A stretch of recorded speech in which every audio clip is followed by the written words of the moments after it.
का एक गाना था, यहां भी होगा वहां भी होगा अब तो सारे जहां में होगा क्या, मेरा ही जलवा। यही जलवा इंडियन टीम का दिख रहा है आईसीसी की रैंकिंग में, क्योंकि चारों तरफ इंडियन जो है वो नंबर वन है। मसलन ओडीआई की नंबर वन टीम, टी20 की number one team, number one ODI batter हमारा लड़का Shubman Gill, number one T20 batter हमारा अपना Abhishek Sharma, number one test का bowler Jasprit Bumrah, number one allrounder Ravindra Jadeja, number one T20 allrounder Hardik Pandya. कुल मिलाकर कहें तो इंडिया का डोमिनेशन जो है जबरदस्त है। लेकिन आईसीसी की रैंकिंग में अभिषेक शर्मा जब नंबर वन हुए तो यह बड़ा खास था, क्योंकि आईसीसी की रैंकिंग में अभिषेक का जाना काफी सारे संकेत दे रहा है। I mean hats off, Abhishek Sharma बहुत खतरनाक प्लेयर है, युवराज सिंह ने इन्हें सिखाया है और बहुत कम खिलाड़ी हैं इंडिया के जो आईसीसी की टी20 रैंकिंग में नंबर वन तक गए।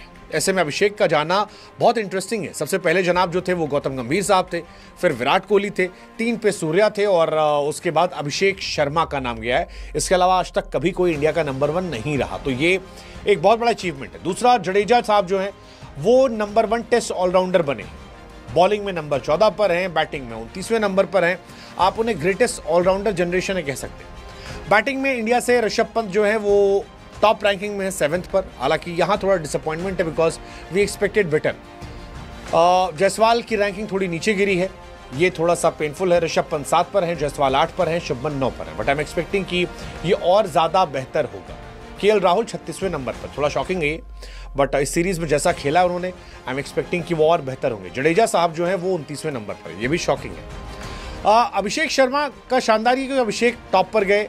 इसके अलावा बुमराह जो है वो नंबर वन टेस्ट बॉलर बनकर बैठे। अभिषेक शर्मा, अब आपके मन में ख्याल होगा कि अभिषेक नंबर वन कैसे हो गया, अभिषेक तो कोई टी20 सीरीज खेल ही नहीं रहे। तो उसका रीजन ये है कि जो इससे पहले नंबर वन थे ट्रेविस हेड, उन्होंने वेस्ट इंडीज सामने लास्ट मैच नहीं खेला, तो उनके रैंक गिरी 8 से 14 हो गए और अभिषेक शर्मा जो है वो ऊपर चले। ये अपडेटेड लिस्ट है 23 तारीख तक। तो अगर लिस्ट बताऊं मैं तो पहले ट्रेविस हेड नंबर वन थे, अब अभिषेक शर्मा जो है वो नंबर वन पर पहुंच गए।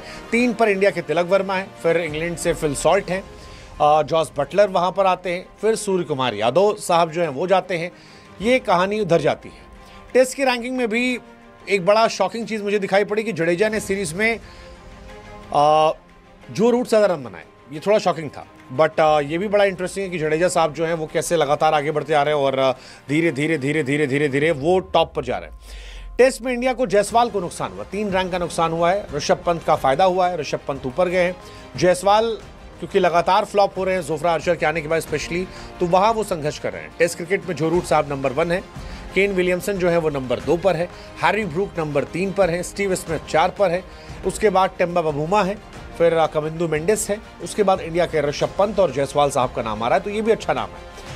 गेंदबाजी में तो बुमराह के आसपास कोई है नहीं, वो टेस्ट मैच नहीं भी खेलते तब भी वो नंबर 1 होते हैं, खेलते हैं तो वो नंबर 1 रहते ही हैं। तो बुमराह का तो कोई तोड़ है ही नहीं कहीं से किसी भी दूर दराज तक। नंबर 1 बुमराह है और नंबर 2 रबाडा है। रबाडा और बुमराह में 50 पॉइंट का अंतर है, जो ठीक ठाक मार्जिन है। उसके बाद पैट कमिंस आते हैं, हेजलवुड आते हैं, नुमान अली पाकिस्तान से, स्कॉट बोलैंड आते हैं, ये भी काफी अंडररेटेड प्लेयर है। But I am very happy for इस रैंकिंग में अभिषेक और जड्डू के लिए, बिकॉज जड्डू के 422 रेटिंग और नंबर 2 ऑलराउंडर जो है मेहंदी हसन, उनके 305 है, यानी 1 और 2 में 117 पॉइंट का डिफरेंट है, जो बहुत बहुत बहुत ज़्यादा है। और ये बताता है कि जडेजा कितने बड़े प्लेयर हैं। जडेजा और बेन स्टोक्स की काफ़ी तुलना हो रही थी, तो वहाँ पर भी कोई तोड़ नहीं है। जडेजा बैटिंग में बेन स्टोक्स से ऊपर हैं, बॉलिंग में बेन स्टोक्स से ऊपर हैं, ऑलराउंडर में बेन स्टोक्स 3 नंबर पर आते हैं, तो वहाँ भी कोई तोड़ नहीं। हालांकि सीरीज में इंडिया के बैट्समैन बॉलर्स का ज़्यादातर फायदा हुआ, कुछ को हटा दे। जैसे इस सीरीज से पहले जायसवाल 5 नंबर पर थे बैटिंग में, अब वो 8 नंबर पर है। ऋषभ 8 नंबर पर थे, अब वो 7 नंबर पर हैं। गिल 9 पर थे, 9 पर ही हैं। जडेजा 34 पर थे बैटिंग में, अब 29 पर है। राहुल 35 पर थे, भगवान जाने वो कैसे आगे बढ़ के 36 पर पहुंच गए। वॉशिंगटन भी थोड़ा बेहतर हुए, 73 पे थे, अब 65 पर आ गए। बॉलिंग में बुमराह वॉज ऑलवेज नंबर 1, अभी भी नंबर 1। जड्डू 15 थे बॉलिंग में, अब 14 पर आ गए। सिराज 22 पे थे, खराब परफॉर्मेंस भी चले गए। शार्दुल भी चले गए। सो ओवरऑल ठीक है, इंडिया का ज़्यादातर फायदा हुआ है।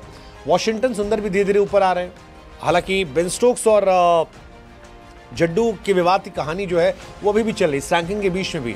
बेन स्टोक्स और आपके बुमराह अगला मैच खेलेंगे नहीं, तो उसमें काफ़ी चर्चा चल रही थी कि क्या होगा। कई सारे रिएक्शंस आ रहे, जैसे नेथन लायन का रिएक्शन आया, उन्होंने कहा कि यार बेन स्टोक्स को विकेट निकाल लेना चाहिए था, नहीं निकाल पाए। बेन स्टोक्स भी कह रहे हैं ठीक है यार, मतलब हो गया, अच्छी सीरीज़ है, 4 मैच, मज़ा आया। आप लोग 20 मिनट फोकस कर रहे हो, मुझे लग रहा है मज़ेदार सीरीज़ थी। सीरीज़ को एंजॉय कीजिए और देखिए, आनंद लीजिए, हमें भी लग रहा है आनंद लीजिए। बट इंडिया का डोमिनेंस है यार, मतलब अभिषेक शर्मा T20 में नंबर 1 प्लेयर है, आप उनको तो निकालोगे नहीं। Now you have Shubman Gill, you have Sanju Samson, you have Yashasvi Jaiswal, Ruturaj Gaikwad. I think बहुत लंबी लिस्ट होने वाली है, और बाकी तो जितने उनका नाम ही नहीं ले रहा हूँ। खिलाओ किसी ओपनर के तौर